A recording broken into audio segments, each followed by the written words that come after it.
Hello, I'm Ron Franklin for Bassmaster's Classic Yearbook. It's an axiom in golf that certain courses favor certain players. Well, the same principle is in play for professional bass anglers.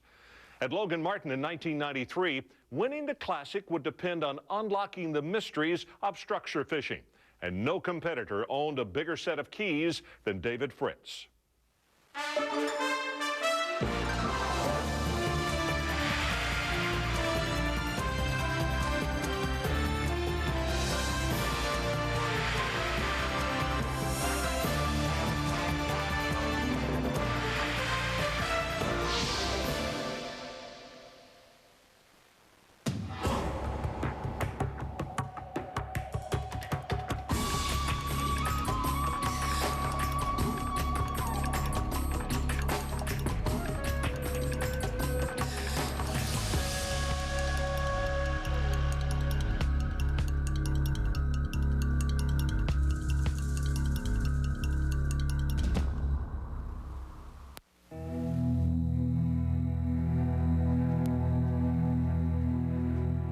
Logan Martin in Alabama it's a great fishery because it not only has largemouth, it has spotted bass, and it's on part of the Coosa chain, and the Coosa chain actually has some of the largest spotted bass in the country. I love that fishery. It's got some monster spotted bass in it, and talk about things that'll pull and stretch your line. It's got a good largemouth population. It's almost 2 lakes in one. It has an excellent river system with some creeks coming in on the upper end.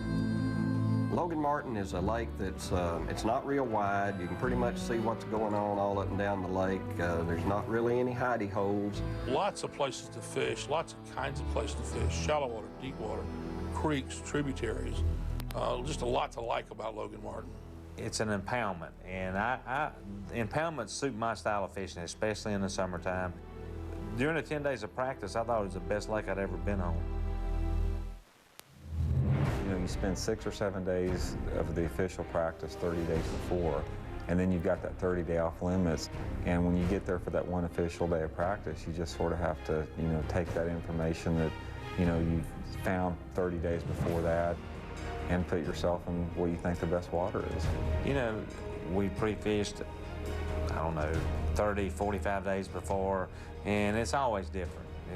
It's always a little bit different. That format, as far as the classic off limits and that 1 day of practice, I never did understand why we did that, because it really doesn't apply to how we fish during the rest of the season. And basically, you have to find the area and the fish that you want to fish 30 days before the tournament, and you basically use that 1 day of practice to just see what the conditions are. Classic practice, it's probably the most important practice day we have of the entire year, because that's when you go back to your best places you found a month beforehand. And it's never the same. The one practice day we get for the Bassmasters Classic's always been, for me, the hardest part to put together that puzzle. You would think after fishing 28 Classics that I would know how to fish a practice day, but I still don't. It's still the most confusing day that I spend on the water. I mean, that is, to me, is the real key of the Classic, is what are you going to spend that day doing? Are you going to look at the stuff that you pretty much know you're going to fish, or do you look at new stuff? What we really use the practice period for is to become familiar with the environment of the fish, current conditions, and how the fish are using that body of water. And once you pretty much get dialed in on how the fish are using that, why catch them? You don't really want to go, if you've got anything worthwhile, you really don't want to get close to it for psychological reasons, for real reasons of somebody seeing you there. When we do catch a fish or we do get a bite, I don't want to clue other people in on exactly what's taking place, and they start kind of maybe figuring out the pattern that you're running. A lot of strategy, cat and mouse out there on the water takes place. That was David's first Classic, and during the official pre-practice period, he showed up in this 30-year-old, 16-foot blue John boat with about a 30 horsepower on the back, and he thought he was going to go around the lake incognito the whole time, that none of us would recognize him.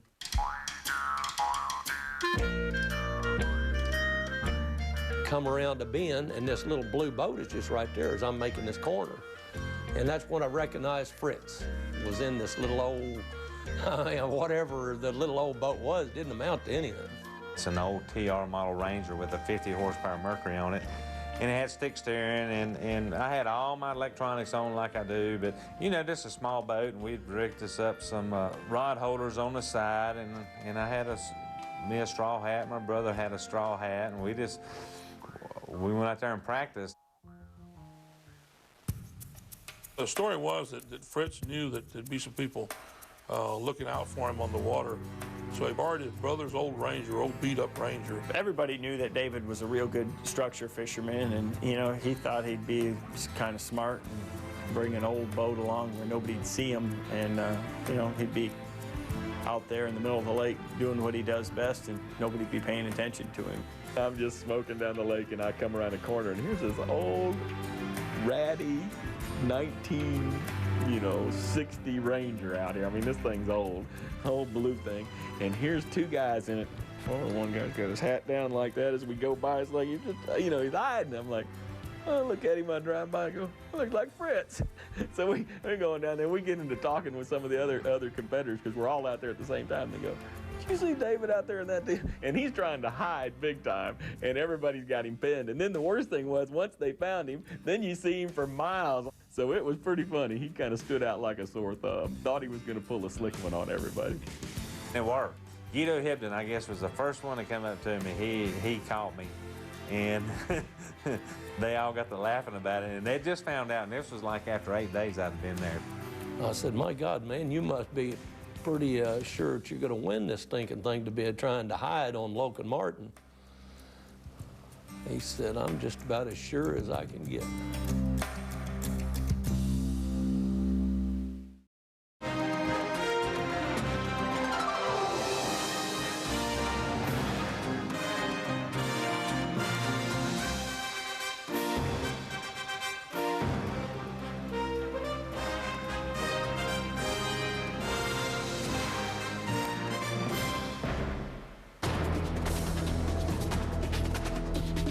I think some of the pros get labeled as a specialist in one type of fishing or another. Denny Brower is more of a flipper and a pitcher.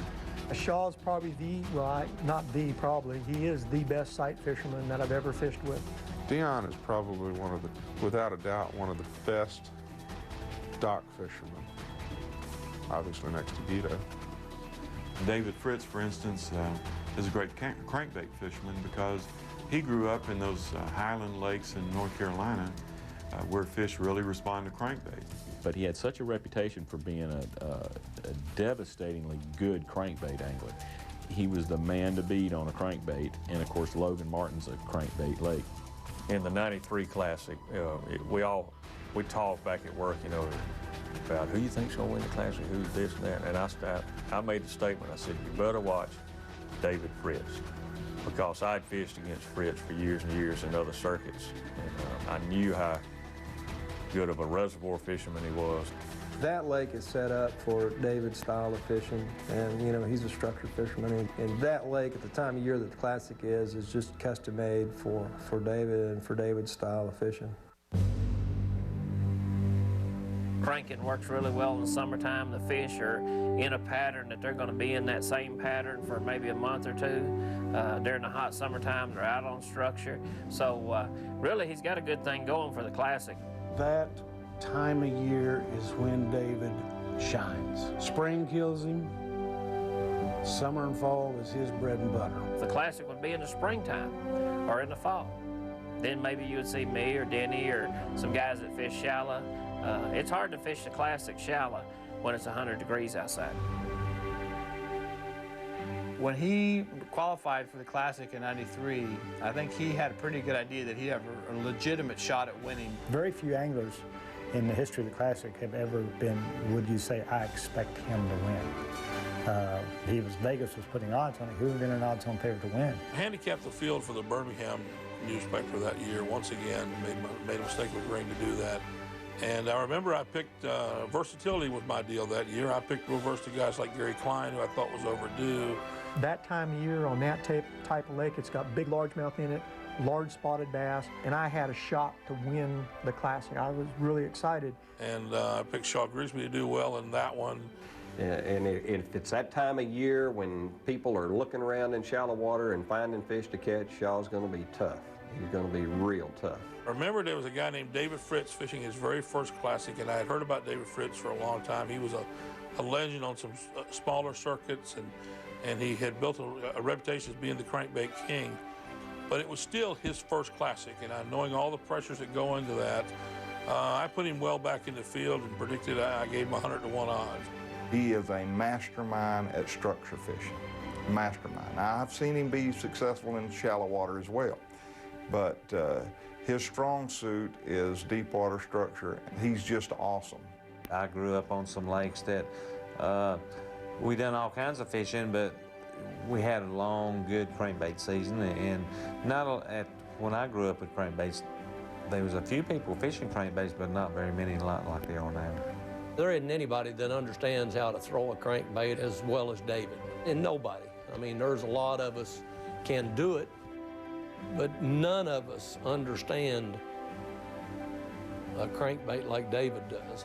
Take 20 baits, 20 of them posed baits, and lay them out, and they all look the same to us. Every one of them does something different to David. I mean, he understands them that well. Any lake you go to in June is always better than July and August.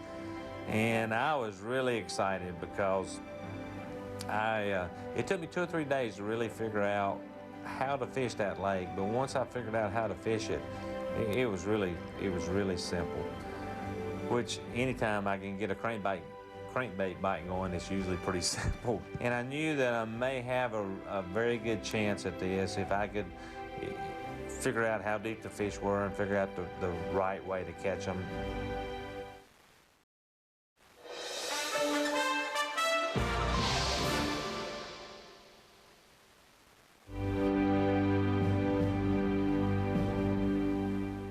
I remember my first classic, and you're just so overwhelmed with what's going on. It is kind of hard to win it the first time because, and I've talked to a lot of the fishermen about this, you get so tied up in the excitement of the classic. I didn't even think about winning. I was just in awe to be at the classic, to see all these guys that were my idols. I knew of David Fritz and knew him just a little because he's from North Carolina, not very far away. And it was his first classic, but you know, most guys, when they come in their first classic, not many people know him. A lot of people knew David because he'd been a very successful fisherman. He'd been fishing the trail for several years. David is an outstanding deep water fisherman. He'd been fishing the tour for really a handful of years before that and hadn't had a lot of success. I mean, that was his first time that he'd qualified. David had had a lot of success before he came to that particular event, and he was a seasoned angler, so to speak. He wasn't some rookie thrown into his first classic. So really he was a rookie, but he wasn't a rookie. He was not a rookie bass fisherman. It was just his first classic. And he was one of the favorites, I felt like, going into that tournament because of the type of lake it is. David Fritz, I'm going to tell you something right now. He's an awesome fisherman. He was very well known throughout the fishing circles as being a tremendous bass fisherman. But yet the spectators didn't bother him. Well, the spectator boats really started being an issue about 1993, our second year back to Logan Martin. Bass fishing in the South has become so popular. It's like wanting to follow the golfers at the Masters and to be up close and personal. And it's become an added part of tournament bass fishing that a competitor has to deal with. It's kind of like a necessary evil. It's something that we've always wanted in our sport, is recognition, stand up and be noticed. We want people around us, but yet what we really need to do is continue on the path that we are in educating them. I don't have any problem with the spectator boats because that's part of the sport. I mean, we got to have fans. People want to come out and watch you compete. Where it gets bad is when they start fishing your water after you leave. And I'd fish down a little bank, and then I would crank up to go to another spot. Well, I'd come back to where everybody was watching me fish before, and there'd be 4 or 5 of those boats watching me fish would be fishing my water. Now, how does that make you feel? Huh. But what can you do about it? Nothing. That's pretty rough, when you got stuff like that going on. But so if the spectators would just keep from fishing, they'd be fine. I mean, thank God that we have enough people out there that cares about us, that wants to watch us, that we have that problem. We need those spectators. We need them out there. I think over the years, they have been able to learn the do's and don'ts. They manage their wakes better. They manage the noise factor better so they don't distract you. And we've also learned how to deal with them better. The one thing that worked in David Fritz's favor during that event was that he was an unknown to the fans. And that has become a real important factor in the spectator era of the Classic, is that the unknowns have a much better shot at winning because they don't have the fans chasing them around the lake. This Classic played right into his hands, and I was very fortunate, and I fished with him the final day. And the thing that I noticed immediately was he was not fishing to big areas. He was fishing to very precise areas. The fish I were catching were either on isolated stumps or on isolated rock, and it would be a real precision cast. I mean, you're out in the middle of the lake and you're throwing to something this big around, but I knew when I made that cast that I was going to come across that piece of cover. David Fritz can tell you before that he's going to get a strike before it actually happens. You know, people joke that he can feel the fish open their mouths to take the bait. And that's why I kept telling my camera guy, I said, turn your camera on it, and he got all my fish catches because I knew I was going to catch that fish on that cast. And he would line his boat up with different landmarks. I mean, it might be a lawn chair, a pine tree, a boat dock. He had it all figured out, and he might just be casting to a single stump, but it only worked if everything was lined up and he knew exactly where to cast. And it was just a phenomenal lesson in precise crankbaiting. The body of water that we were fishing, Logan Martin, is just really conducive for offshore fishermen, in particular crankbait fishermen. And, you know, most of the people felt like that's the way the tournament would be won, and anytime David Fritz is in an event where offshore fishing, and in particular crankbait fishing, is a good deal, then he's going to be one of the favorites, that's for sure.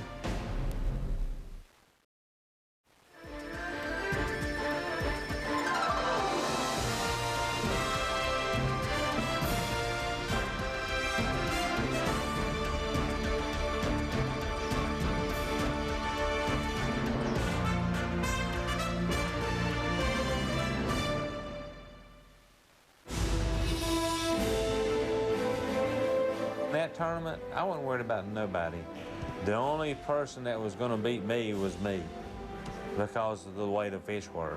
I just had to go out and do what I do best. The advantage to the offshore type structure fisherman like David is, you know, he's fishing for fish that don't get fished very often. David's probably out there fishing where a lot of people's never fished before. So that kind of plays into being the perfect scenario for a Classic, that he's out there fishing for fish that usually don't get fished for, and he's excellent at it. The first day I was in second place, and I wasn't worried at all because I knew I was going to catch at least what I had or more the second day. The fish kept moving up and back and forth, and they would be shallow in the morning and deep in the afternoon, and the next day they'd be deep in the morning and shallow in the afternoon. And you just had to figure them out every day. And I knew that if I could just go out there and catch me a fish or two, I'd be settled down and I could fish the bait the way I knew that bait needed to be fished. I fished with him the final day. And the thing that I noticed immediately was he was not fishing to big areas. He was fishing to very precise areas. Well, the fish, if I remember correctly, were really on some of the isolated stumps and brush piles and that mid-depth type of structure. And David's so good at finding that and lining up on it and, you know, coming back 2 hours later and making that same cast that he caught a fish on earlier. And it really fell into his strength, so to speak. I had one little old stump road, and it was on a river channel bank, and I'm thinking, well, it's a long way to go, but I knew I had to make a move, and when I made that move and went up there, and I threw out there and I caught one about 3 pounds, and I threw back out there, and another one hit, and then a jet ski runs right over my line. I throw right back out there and catch a 4-pounder, and throw back out there and catch another one, and I didn't get nervous till we got to the ramp, and I'm thinking. Then it sort of just all hit me, and I was just like, I was pretty much out of control. When that Chevy truck pulled me out, and everybody, I don't know why, but it seemed like everybody was wanting me to win. And that's sort of the impression I got, which, you know, the folks in Alabama and the folks in Georgia, I'd fished a lot of small tournaments in those areas, and I knew a lot of people, and we always got along good.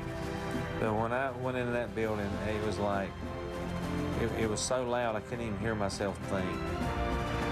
Let's bring him in right now. David Fritz never won a Bassmasters Classic from Lexington, North Carolina. I don't know how any angler can go out and win their first Classic. I know it's been done 3 or 4 times. At the, you know, on their very first tryout, they won the Classic. So I know it can be done, but how they do it, I don't know.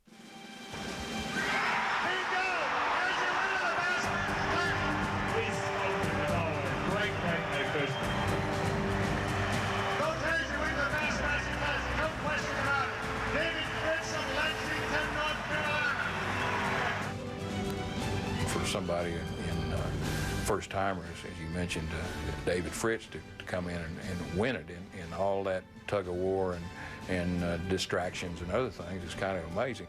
You know, so it surprises me any time that somebody can come on the scene and in one Classic get out there and win it. That shows a lot of mental strength to be able to battle through all the stuff that goes on. Because I'd never been in a Classic, I didn't know what to say when you won. I didn't know anything, and I'm trying to think, well, if I do win, what am I going to say when I get up on stage? Probably nothing. How you feel? You're still trembling. Ray, this is a new experience for a whole country boy that had dreams about fishing this tournament back 4 or 5 years ago. You know, I'm just like everybody sitting in those stands, wishing they was down here, and that's sort of the way it's been for me. But I knew in my mind one of these days I was going to make it. You know, some people have won a Classic more than once. Rick Clun's won it, I think, 4 times, and George Cochran's won it twice. Hank Parker's won it twice. So out of 32 Classics, you still only got about 23, 24, 25 winners, and that's a pretty elite group. So it's a real special feeling.